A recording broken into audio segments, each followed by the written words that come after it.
President Woodrow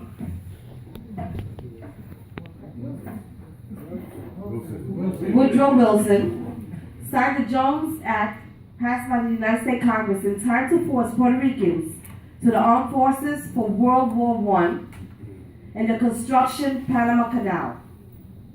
The first Puerto Rican infantry was done in New York City. Harlem, also known as the Harlem Hell Fighters. Even though Puerto Ricans are United States citizens, they were subjected to executive order by the United States President. They were also subjected to legislature laws passed by the United States Congress and judicial decisions made by the Supreme Court, yet do not have the same rights and privilege of the 50 states of the Union. What is your opinion on this situation about Puerto Rican people? Should I repeat it? Well, the question is your opinion. Should I? No, I got it. Thank you. And by the way, it's a very good question. And the one thing for those who may not know that you kind of failed to interject, the Jones Act actually was what gave citizenship to Puerto Ricans. And for those of you who don't know, the Jones Act was passed in Congress, but the Puerto Rican legislature rejected it unanimously. Unanimously, the Puerto Rican government rejected unanimously Jones Act because it was simply shoving citizenship down our throats so we could go to war and lose our lives and lose our brothers and sisters. And to this day, for those of you who also don't know, to this day, more Puerto Ricans are veterans. Talk about our veterans. Now let's put it all together. More Puerto Rican veterans than any of the 50 states of the United States. More military bases, despite the fact that we closed Vieques, thanks to the good works of Senator Jose Rivera and many others, and brought peace to that island.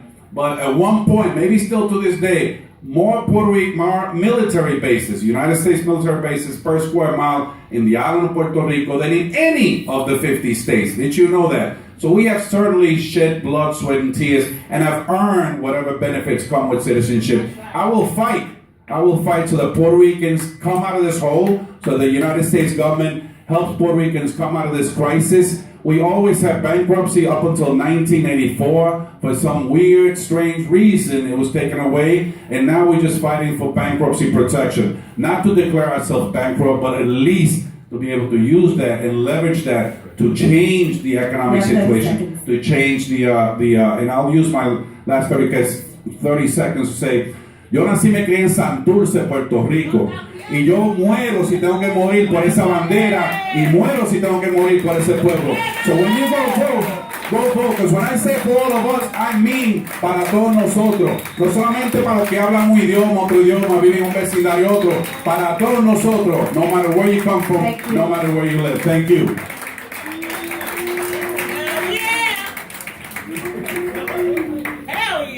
First of all, let me just say that the crisis that Puerto Rico faces today has a heavy load of responsibility in what has happened ever since the U.S.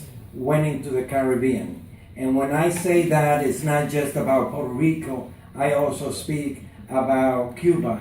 I also speak about the Dominican Republic, and I also speak about Central America. The reason and the history speaks about the importance of really bringing together the perspective of unifying our Spanish-speaking Caribbean basin, meaning Central America, South America. Was the dream of Bolivar. Now I want to say about Puerto Rico, we as Dominicans, and those of us who follow after Puerto Ricans landed here, and those of us who have landed in Puerto Rico, we will never pay, we as Dominicans, the debt that we have with Puerto Ricans who have received us here and there, and they are now in danger.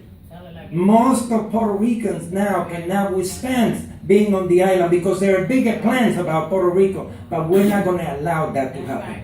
Now, this Thursday, I'm helping organize an El Museo del Barrio, an event to talk about the integration of the Caribbean and Latin America. It's from 5 to 8 This coming Thursday, the 10th, you're invited. Here's the invitation, and it's to talk about Puerto Rico, about the Caribbean, and about the role that this country has played in doing that. But I want to say this.